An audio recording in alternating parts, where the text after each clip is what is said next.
सिंध के सीनियर वजीर और सूबाई वजीर बराए एक्साइज और टैक्सेशन, ट्रांसपोर्ट और मास ट्रांजिट शर्जील इनाम मेमन ने डीजी एक्साइज के दफ्तर का दौरा किया। इस मौके पर बात करते हुए शर्जील मेमन का कहना था कि हुकूमत सिंध ने महकमा एक्साइज के नारकोटिक्स कंट्रोल यूनिट को मुकम्मल तौर पर फाल करने का फैसला कर लिया है। सिंध भर में आइंदा हफ्ते से मनशियात फरोशों के खिलाफ सख्त क्रैकडाउन का आगाज कर दिया जाएगा।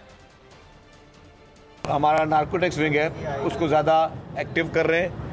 अगले हफ्ते से मंडे से सिंध भर में मंशियात के ख़िलाफ़, मंशियात फरोशों के ख़िलाफ़ एक भारी तौर पर एक क्रैकडाउन किया जा रहा है। मंशियात की लानत जो कि तालीमी इदारों से लेकर, स्कूलों से लेकर, कॉलेज यूनिवर्सिटियों से लेकर अब आम लोगों के घरों में पहुंची है।